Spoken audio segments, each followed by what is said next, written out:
ನಿನ್ನೆ ಮಧ್ಯಾಹ್ನ ನರೇಗಲ್ನಲ್ಲಿ ಕಾರ ಹುಣ್ಣಿಮೆ ನಡೀತಾ ಇರ್ತಕ್ಕಂಥ ಸಂದರ್ಭದಲ್ಲಿ ಇದೇನು ಮೊದಲ ಬಾರಿ ಆಗ್ತಾ ಇರ್ತಕ್ಕಂಥದ್ದಲ್ಲ. ಈ ಭಾಗದಲ್ಲಿ ಹಿಂದೂಗಳು ಬಹಳ ಶ್ರದ್ಧೆಯಿಂದ ಸಂಭ್ರಮದಿಂದ ಕಾರ ಹುಣ್ಣಿಮೆ ನಡೆಸ್ತಕ್ಕಂಥ ಸಂದರ್ಭದಲ್ಲಿ ಹೋರಿಯನ್ನು ಬೆದರಿಸ್ತಾರೆ.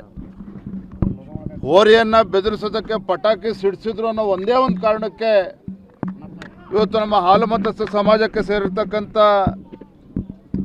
ಲೋಹಿತ್ ಕುರ್ಬರ ಇರ್ಬೋದು, ಶಿವರಾಜ್ ಇರ್ಬೋದು, ಜಯಪ್ಪನವರು, ಅದೇ ರೀತಿ ನಾಗಪ್ಪ, ಮಲ್ಲಪ್ಪ ಮತ್ತು ಲಿಂಗರಾಜ್ ಕುರುಬರು, ಇವರೆಲ್ಲರ ಮೇಲೂ ಕೂಡ ದುಷ್ಕರ್ಮಿಗಳು ಅಂದರೆ ಒಂದು ಕೋಮಿಗೆ ಸೇರಿರ್ತಕ್ಕಂಥ ಏನು ದೇಶದ್ರೋಹಿಗಳಿದ್ದಾರೆ, ಮಾರಣಾಂತಿಕ ಹಲ್ಲೆಯನ್ನು ಕೂಡ ನಡೆಸಿದ್ದಾರೆ. ಇವತ್ತು ಹುಬ್ಳಿನಲ್ಲಿ ಕಿಮ್ಸ್ ಆಸ್ಪತ್ರೆಯಲ್ಲೂ ಕೂಡ 3 ಜನ ಅಡ್ಮಿಟ್ ಆಗಿದ್ದಾರೆ. ಹಾವೇರಿ ಆಸ್ಪತ್ರೆಯಲ್ಲೂ ಕೂಡ 3 ಜನ ಅಡ್ಮಿಟ್ ಆಗಿದ್ದಾರೆ. ಒಟ್ಟಾರೆಯಾಗಿ ಹೇಳೋದಾದರೆ ಇಲ್ಲಿ ಒಂದು ವಾತಾವರಣ ಹಾಳು ಮಾಡ್ತಕ್ಕಂಥ, ಹಿಂದೂಗಳನ್ನು ಬೆದರಿಸ್ತಕ್ಕಂಥ ಒಂದು ಷಡ್ಯಂತ್ರ ಕುತಂತ್ರ ಇಲ್ಲಿ ನಡೀತಾ ಇದೆ. ಪೊಲೀಸರು ಕೂಡ ಆಡಳಿತ ಪಕ್ಷದ ಕೈಬೊಂಬೆ ಆಗಿ ಇವತ್ತು ವರ್ತಿಸ್ತಾ ಇದ್ದಾರೆ. ಪೊಲೀಸ್ ಸ್ಟೇಷನ್ ಅಂತ ಹೇಳಿದ್ರೆ ಇವತ್ತು ಕಾಂಗ್ರೆಸ್ ಕಚೇರಿ ಆಗಿದೆ. ಇವತ್ತು ಹಿಂದೂಗಳು ಇವತ್ತು ಶಾಂತಿಯುತವಾಗಿ ಅವರು ದೀಪಾವಳಿ ಹಬ್ಬನೂ ಆಚರಣೆ ಮಾಡೋಂಗಿಲ್ಲ, ಗಣೇಶ ಹಬ್ಬನೂ ಕೂಡ ಆಚರಣೆ ಮಾಡೋಂಗಿಲ್ಲ, ಹೋರಿ ಬೆದರಿಸ್ತಕ್ಕಂಥದ್ದು ಕೂಡ ಇಲ್ಲಿ ಅವಕಾಶ ಇಲ್ಲ ಅಂತೇಳಿದರೆ ನಾವಿವತ್ತು ಪಾಕಿಸ್ತಾನದಲ್ಲಿದ್ದೇವೋ ಇವತ್ತು ಭಾರತದಲ್ಲಿದ್ದೇವೋ ಅಂತೇಳಿ ನಮಗೆ ಅನುಮಾನ ಬರೋ ರೀತಿಯಲ್ಲಿ ಇವತ್ತು ಆಡಳಿತ ಪಕ್ಷದ ದಬ್ಬಾಳಿಕೆ ಆ ಮಟ್ಟದಲ್ಲಿ ಇವತ್ತು ನಡೀತಾ ಇದೆ. ಇಂಥ ಸಂದರ್ಭದಲ್ಲಿ ಇವತ್ತು ನಾನು ರಾಜ್ಯದ ಮುಖ್ಯಮಂತ್ರಿ ಕೇಳೋದಕ್ಕೆ ಇಚ್ಛಪಡ್ತೇನೆ. ಗುಂಡಾಗರ್ದಿ ಯಾರು ಮಾಡ್ತಾರೋ ನಾವು ಒದ್ದು ಒಳಗಾಕಿ ಅಂತ ಹೇಳ್ತಾ ಇದ್ರು. ಆದರೆ ಇವತ್ತು ಘಟನೆ ನಡೆದು 24 ಗಂಟೆ ಆದರೂ ಸಹ ಯಾರಿವತ್ತು ಬಡ ಕುಟುಂಬ ಆ ಹಾಲು ಮತಸ್ಥ ಸಮಾಜದ ಆ ಯುವಕರನ್ನ ಕಡಿತಕ್ಕಂಥ ಕೆಲಸ ಏನು ಕೈ ಹಾಕಿದ್ರು, ಇಂಥ ದುಸ್ಸಾಹಸಕ್ಕೆ ಏನು ಕೈ ಹಾಕಿದ್ದಾರೆ, ಅವ್ರು ಯಾರನ್ನೂ ಕೂಡ ಇವತ್ತು ಕೂಡ ಅರೆಸ್ಟ್ ಮಾಡ್ತಕ್ಕಂಥ ಕೆಲಸ ಇಲ್ಲಿವರೆಗೂ ಆಗಿಲ್ಲ. ಬದಲಾಗಿ ಅವ್ರ ವಿರುದ್ಧನೇ ಒಂದು ಕೌಂಟರ್ ಕೇಸನ್ನು ತೆಗೆದುಕೊಂಡು ಹಿಂದೂಗಳನ್ನು ಇವತ್ತು ಬೆದರಿಸ್ತಕ್ಕಂಥ ಕೆಲಸವೂ ಕೂಡ ಆಗ್ತಾ ಇದೆ. ನನಗೆ ಹೇಳ್ತಾ ಇದ್ರು ನಮ್ಮೆಲ್ಲ ಕಾರ್ಯಕರ್ತರು ಇವತ್ತು ಎಲ್ಲಿಗೆ ಬಂದು ಮುಟ್ಟಿದೆ ಹಾವೇರಿ ಜಿಲ್ಲೆ ಅಂತ ಹೇಳಿದ್ರೆ ಇಡೀ ಪೊಲೀಸ್ ವ್ಯವಸ್ಥೆನ ದುರ್ಬಳಕೆ ಮಾಡಿಕೊಂಡು ಇವತ್ತು ನಮ್ಮ ಹಿಂದೂ ಕಾರ್ಯಕರ್ತರ ಮೇಲೆ ಅನಾವಶ್ಯಕವಾಗಿ ಕೇಸ್ಗಳನ್ನು ಹಾಕೋದಷ್ಟೇ ಅಲ್ಲ, ಗೋರಕ್ಷಕರ ಮೇಲೂ ಕೂಡ ಯಾರು ಗೋರಕ್ಷಣೆನ ಮಾಡ್ತಾರೆ, ಹರೀಶ್ ಇರ್ಬೋದು ಅಥವಾ ಹಿಂದೂ ಕಾರ್ಯಕರ್ತರುಗಳೇನಿದ್ದಾರೆ, ಬಜರಂಗ್ ದಳ ಕಾರ್ಯಕರ್ತರೇನಿದ್ದಾರೆ, ಅವರನ್ನು ಕೂಡ ಅವರ ಕುಟುಂಬದ ಸದಸ್ಯರನ್ನು ಕೂಡ ಬೆದರಿಸುವಂಥ ಕೆಲಸ ಇವತ್ತು ಆಗ್ತಾ ಇರುವಂಥದ್ದು.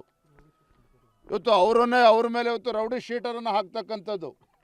ನಾನು ಇವತ್ತು ರಾಜ್ಯ ಸರ್ಕಾರಕ್ಕೆ ನಾವು ಎಚ್ಚರಿಕೆನ ಕೊಡೋದಕ್ಕೆ ಇಚ್ಛಪಡ್ತೇನೆ. ಈ ರೀತಿ ನೀವು ಪೊಲೀಸರನ್ನು ಬಳಸ್ಕೊಂಡು ಇವತ್ತು ಹಿಂದೂಗಳನ್ನು ಹತ್ತಿಕ್ತಕ್ಕಂಥ ಕೆಲಸ ಮಾಡೋದಕ್ಕೆ ಹೊರಟಿದ್ದೀರಿ. ಹಿಂದೂಗಳಿಗೆ ಇವತ್ತು ಹಿಂದೂಗಳ ಮೇಲೆ ಇವತ್ತು ಮಾರಣಾಂತಿಕ ಹಲ್ಲೆ ಆದರೂ ಕೂಡ ಇವತ್ತು ಮೀನಾಮೇಷ ಮಾಡ್ತೀರಿ, ಇವತ್ತು ಅವ್ರನ್ನ ಅರೆಸ್ಟ್ ಮಾಡೋದಿಲ್ಲ ಅಂತ ಹೇಳಿದ್ರೆ ಬಹುಶಃ ಸ್ಥಳೀಯ ಶಾಸಕರು ಬಂದಿಲ್ಲ ಅಂತ ಅಂದ್ಕೊಳ್ತೇನೆ. ಈ ರೀತಿ ಇವತ್ತು ಗುಂಡಾಗರ್ದಿ ಆಡಳಿತ ಪಕ್ಷದಲ್ಲಿರ್ತಕ್ಕಂಥ ಶಾಸಕರುಗಳೇ ಇವತ್ತು ಗುಂಡಾಗರ್ದಿಗೆ ಇಳಿದಿರ್ತಕ್ಕಂಥದ್ದು ನಾಚಿಕೆಗೇಡಿನ ಸಂಗತಿ. ನಾನಿವತ್ತು ಆಗ್ರಹ ಪಡಿಸ್ತಾ ಇದ್ದೇನೆ, ಇವತ್ತು ತಡ ಮಾಡ್ದೇನೆ ಯಾರಿವತ್ತು ಈ ಬಡ ಕುರುಬ ಸಮಾಜದ ಹಾಲು ಮತ್ತು ಸಮಾಜದ ಮೇಲೆ ಮಾರಣಾಂತಿಕ ಹಲ್ಲೆ ಮಾಡಿದ್ದಾರೆ, ಇವರನ್ನು ತತ್ಕ್ಷಣ ಅರೆಸ್ಟ್ ಮಾಡದೆ ಹೋದರೆ ಜನರ ಇವತ್ತು ಬೀದಿಗಿಳಿದು ಕುಡುಗೋಲು ಕಲ್ಲಿ ತಗೊಳ್ತಕ್ಕಂಥ ಪರಿಸ್ಥಿತಿ ನಿರ್ಮಾಣ ಆದರೆ ಅದಕ್ಕೆ ಪೊಲೀಸ್ ವ್ಯವಸ್ಥೆನೇ ಕಾರಣ ಆಗ್ತದೆ. ಇಲ್ಲಿರ್ತಕ್ಕಂಥ ಆಡಳಿತ ಪಕ್ಷದ ಶಾಸಕರಿದ್ದಾರೆ ಅವರೇ ಹೊಣೆಗಾರಿಕೆಯನ್ನು ತೆಗೆದುಕೊಳ್ಬೇಕಾಗ್ತದೆ. ಅದು ಆಗಬಾರ್ದು ಅಂತೇಳಿದ್ರೆ ಇವತ್ತು ಏನು ಹೊಸದಲ್ಲ. ಇವತ್ತು ನರೇಗಲ್ಲಲ್ಲಿ ನಡ್ತಾ ಇರ್ತಕ್ಕಂಥ ಗಂಟೆ ಇದು ಮೊದಲ ಬಾರಿಯೇ ಇಲ್ಲ, ಹಲವಾರು ಬಾರಿ ಈ ರೀತಿ ಹಿಂದೂಗಳ ಮೇಲೆ ಇವತ್ತು ಆಕ್ರಮಣ ನಡೆದಿರ್ತಕ್ಕಂಥದ್ದು. ಇವತ್ತು ಇನ್ನೂ ಕೂಡ ಎಚ್ಚೆತ್ತುಕೊಂಡಿಲ್ಲ ಅಂತೇಳಿದ್ರೆ ಜನರೇ ಇವತ್ತು ಬೀದಿಗಿಳಿತಕ್ಕಂಥ ಪರಿಸ್ಥಿತಿ ನಿರ್ಮಾಣ ಆಗಿದೆ. ನಾನು ಹಾಗಾಗಿ ರಾಜ್ಯ ಸರ್ಕಾರಕ್ಕೆ, ಮಾನ್ಯ ಗೃಹ ಸಚಿವರಿಗೆ, ಮಾನ್ಯ ಮುಖ್ಯಮಂತ್ರಿಗಳು ಕೂಡ ಇದನ್ನು ಗಮನಿಸಬೇಕು. ಮಾನ್ಯ ಗೃಹ ಸಚಿವರು ಅವರು ಕೂಡ ಇಲ್ಲಿ ಬಂದು ಈ ಸಮಸ್ಯೆಗೆ ಪರಿಹಾರ ಕೊಡ್ತಕ್ಕಂಥ ಕೆಲಸ ಆಗಬೇಕು. ಏನು ಹಿಂದೂಗಳ ಮೇಲೆ ಅನಾವಶ್ಯಕವಾಗಿ ಅವ್ರ ಮೇಲೆ ಇವತ್ತು ಕೌಂಟರ್ ಕೇಸ್ಗಳನ್ನು ಮಾಡಿದ್ದೇ ಆದರೆ ಇವತ್ತು ಇಡೀ ಜನರು ಇಲ್ಲಿರ್ತಕ್ಕಂಥ ಜನರೇ ಬೀದಿಗಿಳಿದು ಪೊಲೀಸ್ ಸ್ಟೇಷನ್ ಮುತ್ತಿಗೆ ಆಗ್ತಕ್ಕಂಥ ಕೆಲಸ ಕೂಡ ಆಗ್ತದೆ ಬರುವಂಥ ದಿನಗಳಲ್ಲಿ. ಕೊಡ್ತೀರಾ ಸರ್ ಕುಡ್ಗೋಲ್ ತಗೊಳ್ಳೋದಂದ್ರೆ ಏಟಿಗೆ ಎದುರೇಟ ಅಲ್ಲ ರೀ, ಮಾನ ಮರ್ಯಾದೆ ಏನಾರು ಇದೆಯಾ ಸರ್ಕಾರಕ್ಕಾಗಾದ್ರೆ? ಏಟಿಗೆ ಎದುರೇಟು ಪ್ರಶ್ನೆ ಅಲ್ಲ. ಇದು ಎಲ್ಲರೂ ಕೂಡ ಒಂದೇ ತಾಯಿ ಮಕ್ಕಳಂತ ಇರಬೇಕು. ಆದರೆ ಇವತ್ತು ಎಲ್ಲೋ ಒಂದು ಕಡೆ ಪೊಲೀಸ್ ಸ್ಟೇಷನ್ ಅಂತಕ್ಕಂಥದ್ದು ಕಾಂಗ್ರೆಸ್ ಕಚೇರಿ ಏನಾಗಿದೆ, ಇದ್ರ ಪರಿಣಾಮನೇ ಹೊತ್ತು ಇಲ್ಲಿ ಈ ಘಟನೆ ನಡೆದಿರ್ತಕ್ಕಂಥದ್ದು. ಹಾಗಾಗಿ ಎಚ್ಚೆತ್ಕೊಳ್ಬೇಕು ಅಂತ ನಾನು ಹೇಳ್ತಾ ಇದ್ದೇನೆ. ಸ್ಥಾನಕ್ಕಾಗಿ ಏನು ಲಾಬಿ ಶುರುವಾಗಿದೆ. ಬಹಳಷ್ಟು ಕಡೆ ಬರಗಾಲ, ಬೀಜ ಗೊಬ್ಬರ ಸಮಸ್ಯೆ, ಮಳೆ ಕೊರತೆ. ಬಿಡಪ್ಪ ಅದನ್ನ ನಾವೇ ಮಾತಾಡ್ತೀವಿ. ಅದ್ರ ಜೊತೆ ಇಲ್ಲಿ ಘಟನೆ ಆದ್ರೂ ಕೂಡ ಶಾಸಕರು ಬಂದಿಲ್ಲ. ಅಂದ್ರೆ ಇಂಥ ಮೇಜರ್ ಘಟನೆ ಆದ್ರೂ ಕೂಡ ಶಾಸಕರು ಬಂದಿರಲಿ, ಕಾರಣ ಏನು? ಅವರು ಡೆಲ್ಲಿಲಿದ್ದಾರೋ ಬೆಂಗಳೂರಿನಲ್ಲಿರೋ ಅದೇ ಗೊತ್ತಿಲ್ಲ.